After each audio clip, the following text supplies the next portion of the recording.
émission 13 minutes de vérité te nañu am mbégte di fi dalal ki nga xamante ni mooy suñu grand Abdoulaye Mbow taskatu xabaar xam-xamam màcc lool également ci wàllu politique donc grand autre actualité ba tey mu ñeel conseil des ministres boobule donc président également daal di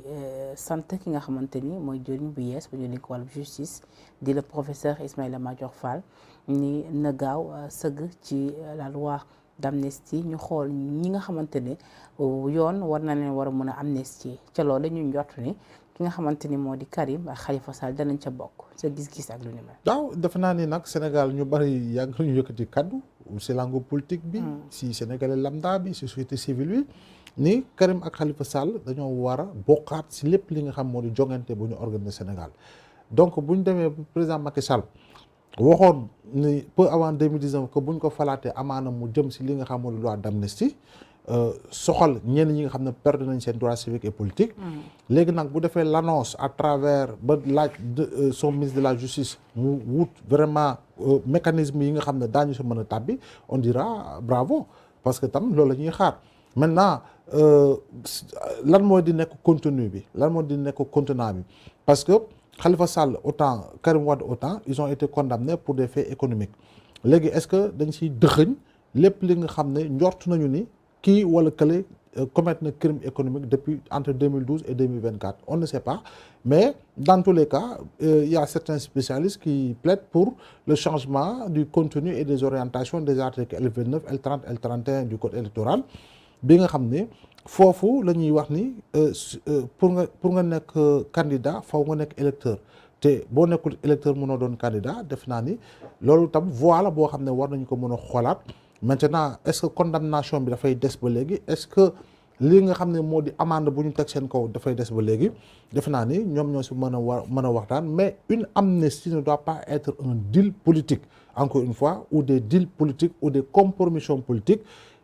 sous Senghor nous avons vécu une loi d'amnistie par rapport ak ñoo xam ne dañ leen jiiñ tooñ leen tëj leen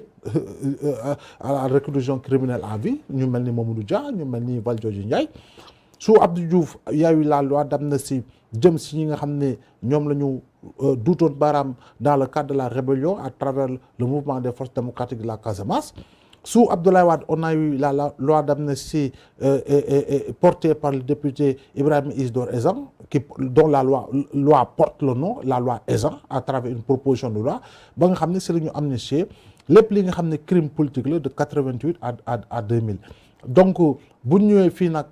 si ban anam la ñuy amnistier les faits par rapport à des soi-disant ou à des crimes économiques c'est là où se pose le véritable débat mais encore une fois je crois bien que la majorité des Sénégalais tey boo leen interroger woon dañ naan oui ils veulent que Karim Wade et Khalifa Sall puissent revenir et être véritablement dans le jeu pour être candidat surtout en direction de 2024 et je crois bien que une multiplicité même de candidatures pourrait en tout cas être beaucoup plus bénéfique à l'opposition parce que gis nañu en 2019 5 candidatures la woon te 5 candidatures le président Macky Sall est sorti avec 58%. En 2000 il y avait une pluralité de candidatures Abdou Diouf n'avait obtenu que 41%. En 2012 il y avait une pluralité de candidatures Abdoulaye Wade n'avait obtenu que 35%. Donc dans ce que j'appelle les mathématiques électorales il faut quand même que ñuy am une multiplicité de candidatures parce que itam dina permettre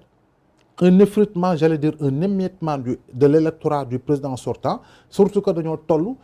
dans ce que j'appelle encore une fois le temps de l'usure au pouvoir parce que de 2012 à 2024 le président Macky Sall la mu doon am si score gis nga ni si local yi wàññeeku na si législative wàññeeku na te itam quand on prend la jurisprudence de 2009 avec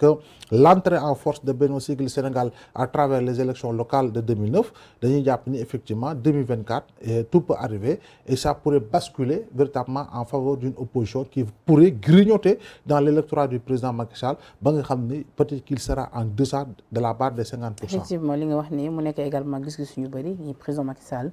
en amnistiant ki nga xamante ni moo di Khalifa ak Karim bëggul lu tas li nga xamante ni moo di opposition bi mais sànq nga évoqué li nga xamante ni moo di deal politique ñeneen ñi tamit jàpp ni deal politique dafa am ci diggante ki nga xamante ni moo di président Macky Sall ak waajuram di le président Abdoulaye Wade ngir su ko defee libéraux yi mën a conserver li nga xamante ni moo di pouvoir. mais xam nga quel que soit le contenu s'il existait ce deal dont on parle bu fekkee am na wala boobu bu fekkoon mën na am partant du protocole de Massalikul Jinaan, partant de la visite de Wade au palais, partant du protocole de Conakry, quel que soit par ailleurs deal bu mën a am seen biir,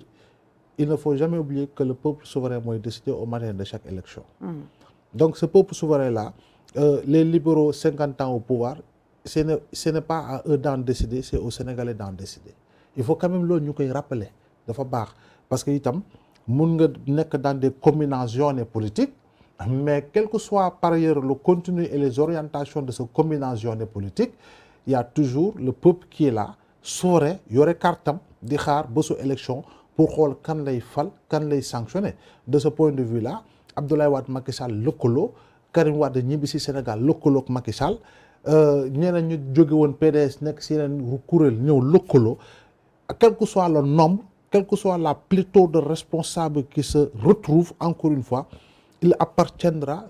au peuple de manière souveraine de décider à travers véritablement la voie des urnes. Alors bu fekkee ni tey jii amnistie boobu am na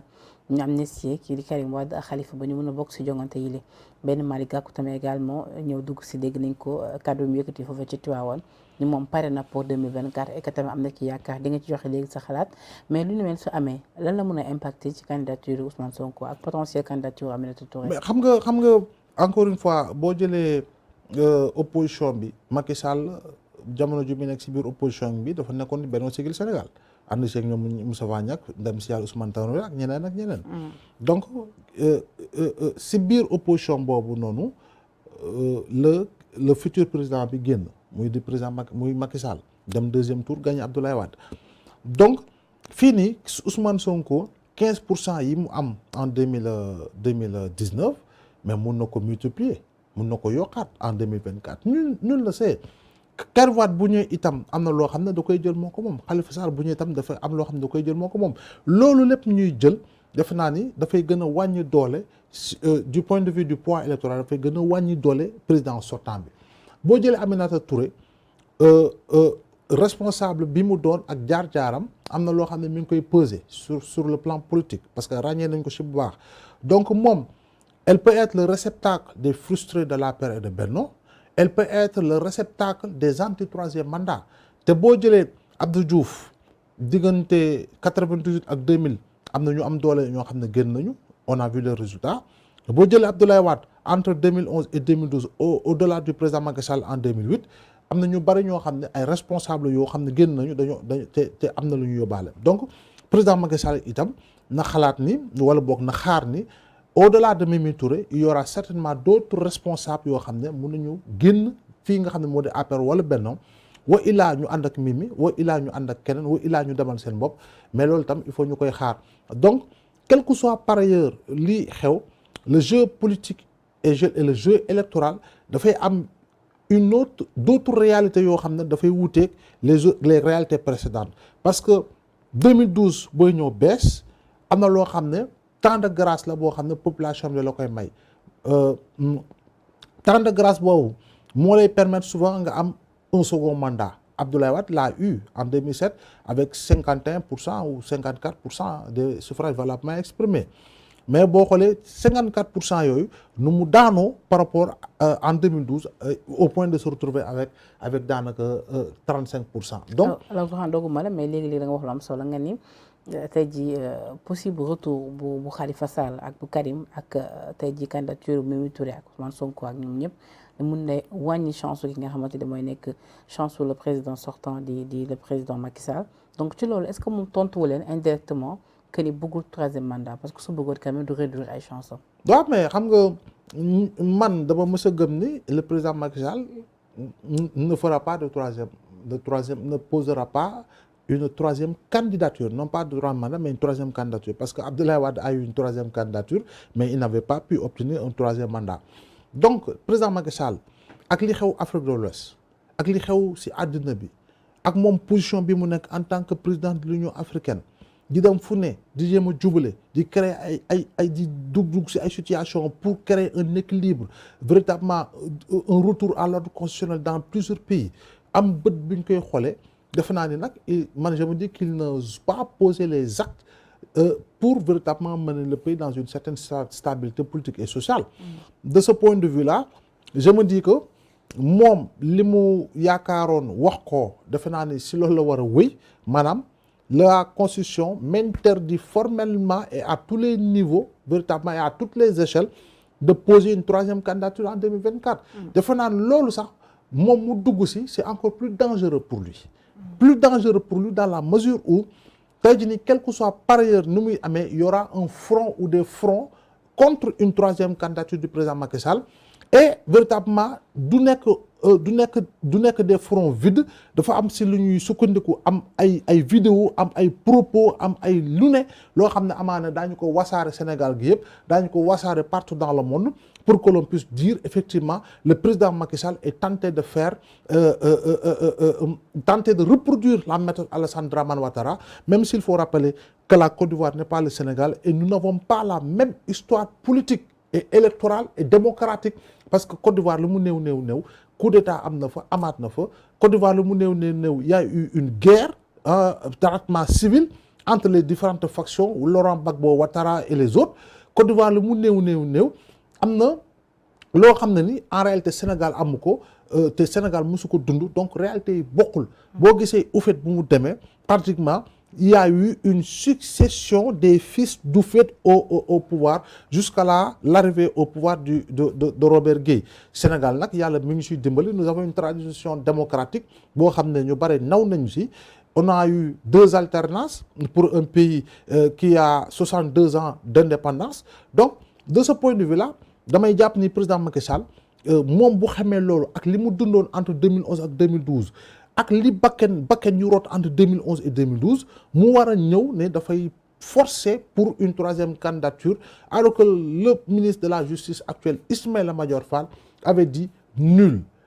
je répète 3 fois la phrase, nul ne peut exercer plus de mandat consécutif. En fait, d'où le mandat est de 5 ans comme ñeneen ñu koy waxee mais gis nga consécutif bi moo boobu consécutif je le répète 3 fois moi également consécutivité boobu defe naa ni foofu la ñu war a dut baaraam xam ni quel que soit par ailleurs le niveau du mandat en réalité mënoo ko parce que tamit boo demee julli it maa xam Korité wala Tabaski imam bi lu muy wax rakkaa gu njëkk juróom-ñaari kabar rakkaa bu stop juróomi kabar waaye benn julli bi la y a pas deux prières donc c'est la même chose il a fait un mandat de 7 ans il fera un mandat de 5 ans entre 2019 et 2024 donc il y a 2 mandats consécutifs donc il ne peut pas véritablement poser les actes d'une troisième candidature quelle que soit par ailleurs l'interprétation que feront certains véritablement juristes en tout cas à mon avis qui pourraient être frappés d'une malhonnêteté intellectuelle et d'interprétation juridictionnelle pour wax ñu effectivement ubbi nañu lii wala wax nañu lee la ñu wax rek sénégalais yi moom la ñu gëm surtout jamono ji nga xam ne ñu ngi poser le référendum à travers la 15 poñ yoo xam ne dañ ko waroon sopparñi ci biir constitution bi ba nga xam ni dugal nañ ko fa te xam nañu ni une réforme constitutionnelle est d'application immédiate il n'y a pas eu une nouvelle constitution à partir de 2016 comme ñenn ñu koy waxee c'est fraudeur de la parole bi ñu koy waxee 2016 dañoo am constitution bu bees amuñu constitution bu bees c'est la même constitution de 2001 moo fi nekk te interprétation bi entre Abdoulaye Wade et Macky Sall sax dafay wuute parce que quoi qu'on puisse dire Abdoulaye Wade avait été élu sous le registre de la constitution de 63 en 2001 table rase totale de la constitution de 63 à la suite d'un référendum ñu tabaxaat constitution bu bees à partir de 2001 constitution boobu moo fi nekk. alors tout à l'heure maa ngi koy junj waxoon naa dinañ ci ñëw également ngay ci sa gis-gis muy ñu retrouver quand même un Malick Gakou sûr de lui ak propos yi nga xam tenir na ko wax ni que ni vraiment il est prêt pour 2024 assurance bi mu am nii ban njàng nga ci am. waaw je crois que c'est un acteur politique te am na droit am na sañ-sañ à l'image de tout autre acteur de dire que je suis candidat te j'ai confiance defe naa nag Penda doo am xew ñu tagal la maquiller la nga solal la nga sol say cappe takk say or dem ba pare ne su ma demee xew ba xam naa maa fay gën a ñaaw. déedéet. déedéet mi ngi noonu c'est la même chose c'est cette métaphore que je vais utiliser pour dire que Malick Gakou également a le droit et a le devoir même véritablement de se positionner et de dire que man tamit damay bokk si ñi nga xam ne mun naa buuxante ba am dara en 2024